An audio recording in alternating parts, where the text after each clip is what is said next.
الله من الشيطان الرجيم. بسم الله الرحمن الرحيم. يا أيها الذين آمنوا اذكروا الله ذكرا كثيرا وسبحوه بكرة وأصيلا. آمنت بالله صدق الله مولانا العظيم وبلغنا رسوله النبي الكريم ونحن على ذلك من الشاهدين والشاكرين والحمد لله رب العالمين.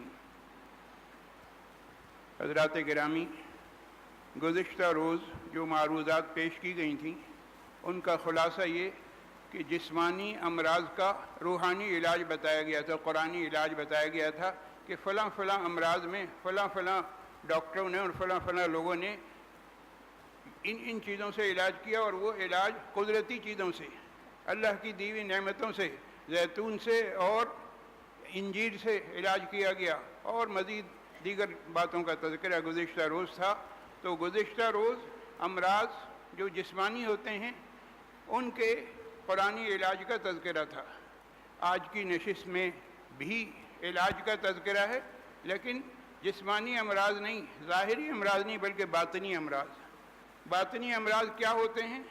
باطنی امراض وہ ہوتے ہیں جیسے حسد ہے، کبر ہے، بغض ہے، کینہ ہے، اور اس قسم کے بے شمار امراض ہیں. اپنے آپ کو بڑا سمجھنا ہے، جی مال کی محبت ہے، جاہ کی محبت ہے. یہ ساری چیزیں کیا ہیں؟ یہ امراض ہیں، اور یہ ظاہری یا جسمانی امراض نہیں، یہ باطنی امراض ہیں. جس طرح سے ظاہری امراض کے لیے اللہ تعالیٰ نے طبیبوں اور ڈاکٹروں کو اس دنیا میں پیدا کیا ہے، اسی طرح سے باطنی امراض کے لیے بھی اللہ تعالیٰ نے ماہرین کو پیدا کیا ہے. وہ ماہرین کون ہیں؟ وہ ہماری بزرگ حضرات ہیں، وہ ہمارے مشائخ ہیں جنہوں نے خانقاہوں کو سنبھالا ہوا ہے. اور یہ ہر ایک کا طریقہ علاج الگ الگ ہوتا ہے. جسمانی امراض میں آپ دیکھتے ہیں کہ جناب ایلوپیتھک ہے، ہومیوپیتھک ہے، بایو کیمک ہے، اور طب یونانی ہے. غرض ہے کہ مختلف امراض کے لیے مختلف طریقہ علاج. جسمانی امراض کے لیے، ظاہری امراض کے لیے جس طرح سے ہیں بعین ہی، اسی طرح سے باطنی امراض کے لیے بھی مختلف بزرگ حضرات کے تجربے ہیں، اور انہوں نے ایک لائن اختیار کی ہوئی ہے، اس لائن پر وہ چل رہے ہیں، اور اس طریقے سے لوگوں کو کا علاج ہو رہا ہے اور لوگوں کو فائدہ ہو رہا ہے. وہ جو مختلف طریقہ علاج ہیں ان کو عام اصطلاح میں کہا جاتا ہے سلسلہ چشتیہ، قادریہ، سہروردیہ، نقش بندیہ. اب یہ الفاظ جب ایک عام آدمی سنتا ہے تو کرنے والا اعتراض کر بیٹھتا ہے، ارے صاحب یہ کیا بات ہوگی، یہ سب تو ہمیں نئی باتیں لگ رہی ہیں، آج تک تو ہم نے سنی نہیں. اور صاحب اور آگے بڑھ جائیے، حضرات صحابہ کرام رضوان اللہ تعالی علیہم اجمعین میں تو ان سلسلوں کا کوئی تذکرہ ملتا ہی نہیں. پھر آپ ہمیں کیسے تلقین کر رہے ہیں کہ آپ فلاں سلسلے سے منسلک ہو جائیں، نقش بندی ہو جائیں، سہروردی ہو جائیں، اور چشتیہ جو سلسلہ ہے اس سے آپ منسلک ہو جائیں؟ تو یہ آپ کیسی دعوت دے رہے ہیں؟ یہ کرنے والا سوال کرتا ہے. حالانکہ میں نے عرض کیا کہ ان تمام سلسلوں میں جو لوگ داخل ہیں ان کے روحانی علاج کا یہ انتظام ہے، اور باطنی امراض کا اللہ تعالیٰ نے یہ انتظام رکھا ہے. اب رہا یہ سوال جو کرنے والے نے کیا ہے، اس کا جواب یہ ہے کہ بھائی آپ کی بات دکھنے میں ٹھیک لگ رہی ہے، بظاہر حضرات صحابہ کرام رضوان اللہ تعالی علیہم اجمعین کا ان سلسلوں سے تعلق نہیں تھا، لیکن بباطن تھا، حقیقت میں ان کا تعلق تھا. وہ اپنے نام کے ساتھ نقش بندی لکھیں نہ لکھیں، چشتیہ قادریہ لکھیں نہ لکھیں، لیکن وہ ان تمام سلسلوں سے منسلک تھے. بڑی عجیب بات ہے کہ صاحب ایک طرف آپ کہہ رہے ہیں کہ وہ منسلک تھے، دوسری طرف یہ کہ وہ ان سلسلوں کا نام بھی نہیں رہا. آج ہمیں ایک مثال سے سمجھا جائے تو مثال سمجھ میں آ جائے گی کہ بھائی صحابہ کرام رضوان اللہ تعالی علیہم اجمعین کے زمانے میں بتلائیے ڈی این اے تھا یا نہیں تھا؟ بالکل تھا، 100% تھا. صرف صحابہ کے زمانے سے نہیں، حضرت آدم علیہ السلام کے زمانے سے تھا. ڈی این اے کا ایک سلسلہ ہے. جی بلڈ گروپ اس زمانے میں تھا یا نہیں تھا؟ یقیناً تھا. اور بلڈ گروپ میں بھی او پازیٹیو ہے، بی نیگیٹو ہے. یہ تمام چیزیں جب سے انسان ہے اس وقت سے یہ تمام چیزیں موجود تھیں، لیکن ان کا تذکرہ نہیں تھا. حضرات صحابہ کرام رضوان اللہ تعالی علیہم اجمعین انسان تھے، اور انسانوں میں یہ سب چیزیں روز اول سے ہیں. اور پھر اگلی بات یہ ہے کہ ان کا ذکر اگرچہ قرآن و حدیث میں نہیں ہے، لیکن ان کی موجودگی سے انکار بھی نہیں کیا جا سکتا۔ زیادہ سے زیادہ یہ کہا جا سکتا ہے کہ جس شکل میں آج کل آپ کو نظر آ رہی ہیں آرگنائز شکل میں، یہ اس شکل میں اس وقت نہیں تھی۔ بعینی ہی یہی صورتحال روحانی اوصاف میں ہے کہ صحابہ کرام رضوان اللہ تعالیٰ علیہم اجمعین میں وہ تمام اوصاف موجود تھے جو آج ان سلسلوں میں ہم پائے جاتے ہیں، لیکن کہلائے نہیں جاتے تھے۔ کہلائے کیا جاتے تھے؟ صحابہ کے لیے تو ایک ہی بات بہت بڑا اعزاز ہے کہ ان کے نام کے ساتھ صحابی کا لفظ لگ گیا۔ حضرات صحابہ کرام رضوان اللہ تعالیٰ علیہم اجمعین نے وہ تمام مشقتیں برداشت کی، وہ تمام مجاہدے کیے جو ان سلسلوں کے بزرگ ہم سے کرواتے ہیں، اور ان سلسلوں کے بزرگ کرواتے ہیں تاکہ لوگوں کو فائدہ ہو۔ اس سے جو بزرگ حضرات ہیں جو مجاہدے کرواتے ہیں، ان بزرگ کو فائدہ نہیں ہوتا، عوام الناس کو فائدہ ہوتا ہے۔ جو اس سلسلے میں داخل ہوتا ہے اور جو بزرگوں کے کہنے پر عمل کرتا ہے اس کو فائدہ ہوتا ہے۔ ذرا غور کیجئے کہ حضرات صحابہ کرام رضوان اللہ تعالی علیہم اجمعین نے ذکر کی محفلیں بھی منعقد کی، تسبیحات بھی وہ پڑھا کرتے تھے، استغفار کو بھی انہوں نے اپنا معمول بنایا، اور ضرورت پڑنے پر اللہ اکبر کا نعرہ لگا کر میدانوں میں بھی وہ اترتے تھے۔ اور مزید آگے بڑھ جائیے، حضرات صحابہ کرام رضوان اللہ تعالی علیہم اجمعین نے ذکر جہری بھی تھا، زور زور سے بھی اللہ کا نام لیتے تھے، اور ذکر سری بھی کیا کرتے تھے۔ تمام چیزیں جو آج کل ہمارے بزرگ بتلاتے ہیں، ان تمام نسخوں پر حضرات صحابہ کرام رضوان اللہ تعالی علیہم اجمعین نے عمل کیا، اور اس کا تذکرہ احادیث مبارکہ میں موجود ہے۔ ذکر کرنے کا میں نے ابھی قرآن کریم کی آیت پڑھی، یا ایھا الذین آمنوا اذکروا اللہ ذکرا کثیرا، اے ایمان والو اللہ کا ذکر کرو، تھوڑا بہت نہیں، ذکر کثیر، بہت زیادہ ذکر، بہت زیادہ ذکر۔ کتنا ذکر؟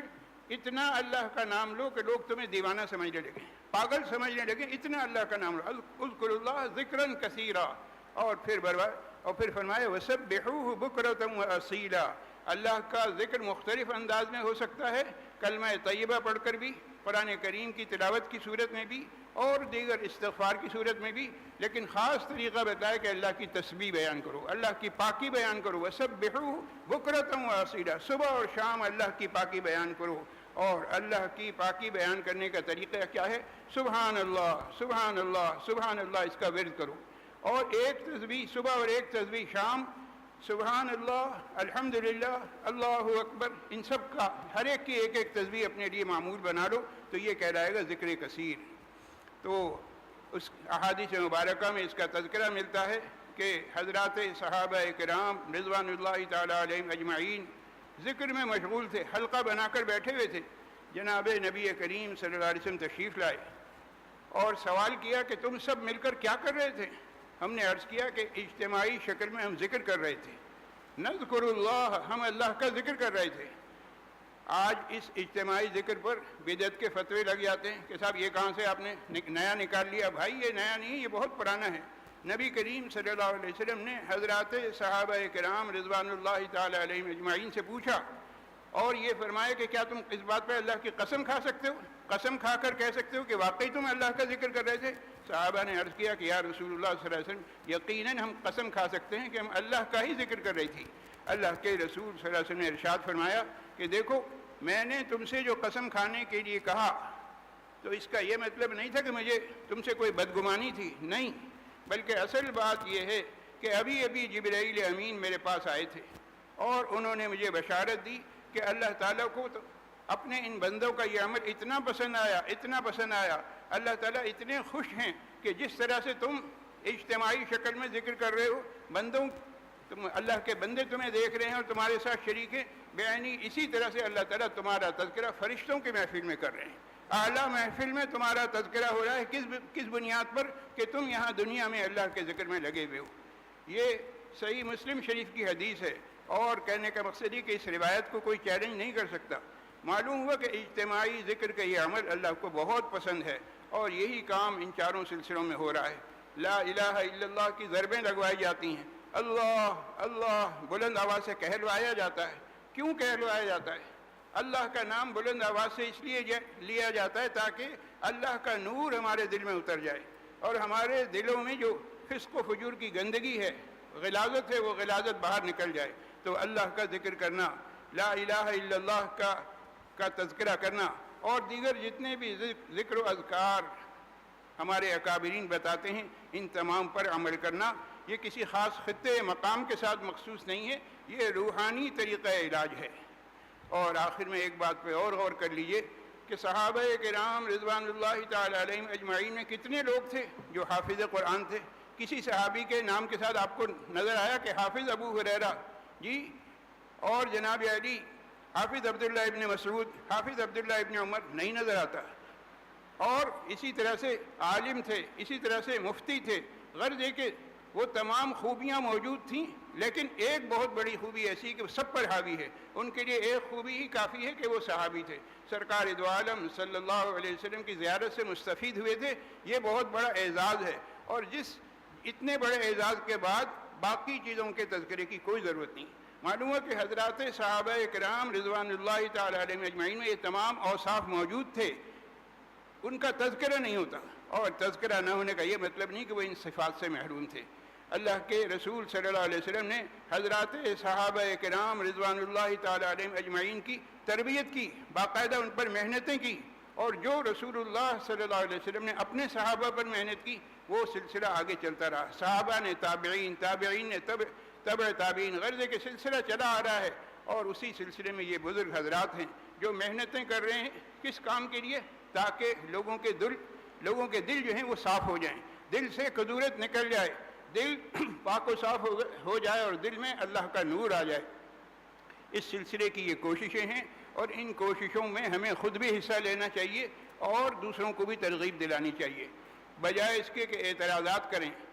شیطان ہمیں بہکاتا ہے، شیطان نئے نئے خیالات دل میں ڈالتا ہے، اور صرف شیطان نہیں، شیطان کے چیلے بھی ہیں، وہ نئے نئے خیالات لوگوں کے سامنے لاتے ہیں کہ ارے بھائی دیکھو ایسا ہو رہا ہے، ارے بھائی ایسا ہو رہا ہے، ارے بھائی ایسا ہو رہا ہے۔ تو بھائی جیسا بھی ہو رہا ہے معلوم تو کیا جائے کہ صحیح ہو رہا ہے یا غلط ہو رہا ہے۔ الحمدللہ ثم الحمدللہ ہمارے اکابرین جس طریقے پر عمل کریں یہ طریقے 100% درست ہیں۔ ان طریقوں پر عمل کی ہمیں خود بھی کوشش کرنی چاہیے اور دوسروں کو بھی اس کی دعوت دینی چاہیے۔ اللہ تعالیٰ اس کے مطابق مجھے بھی عمل کی توفیق نصیب فرمائے اور آپ تمام حضرات کو بھی۔ وآخر دعوانا ان الحمدللہ رب العالمین۔